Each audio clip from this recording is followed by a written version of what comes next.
Is the GMK really worth it? What's going on? It's Hydro here. Today, I'm going to go through my experience with the GMK, talk about my settings, and whether you should get it or not. The GMK stands for Gaming Mod Kit. It is an analog stick or joystick that attaches to your PC that gives you controller-like movement.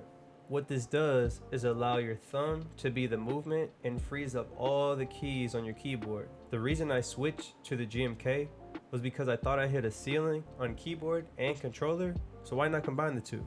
So to start my GMK journey, I got one about a year ago, and at that time, Martaz was really the only one that was popularizing it. When it went viral, it was impossible to get your hands on one, so I waited until the hype died out, and when it did, I ordered one. It came in the morning of the FNCS warm-up at the time, so I practiced the entire day with it, and when the FNCS came up, we ended up qualifying for day 2. A few things have changed since then. The first thing I did was add double movement. This increased my range of motion, making my angles a lot better. The second thing is at the time, I was playing confirm, edit on release. I have done a lot of experimenting with it this season, and I'm not going to go too deep into it, but I'm going to cover some of it here. Another thing that I've been fiddling around with are my weapons and builds. I would always notice how one thing was always messing something else up. This season, I feel like I found some good ones though. Let's start with the double movement.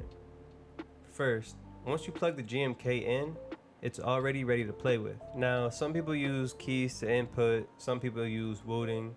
Me, I use anti-micro, and here's how to set it up.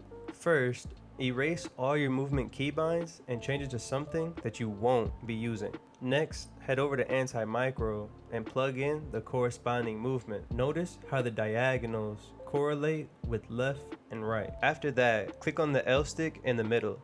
This is where you set your dead zone, your max zone, and your range. Now, this may differ for you, but for me, I have my dead zone set to 10,640, my max zone all the way, and my diagonal range at 46. Now, you should be moving like a pro. Moving on to one of the biggest additions to Fortnite, confirm edit on release. When confirm edit on release first dropped, I was using it all the time.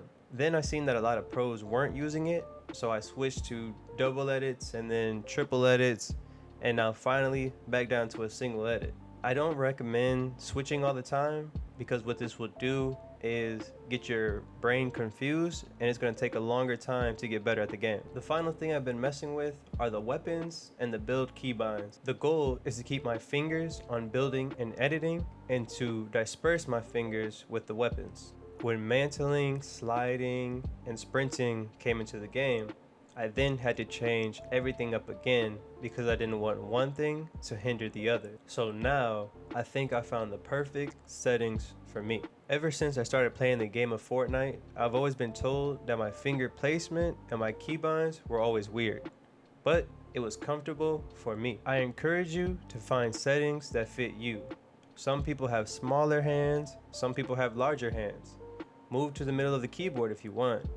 Do what fits you. To me, this is the most optimal my keybinds have been since playing the game, but if I discover something new, I like to experiment, so I'll try it out to see if it works. Overall, I think the GMK, as well as the Azeron, are perfect for Fortnite. The two devices may need tweaking here or there, but the concept is perfect for the game. If you enjoyed this video, or if you found it informative, drop a like down below.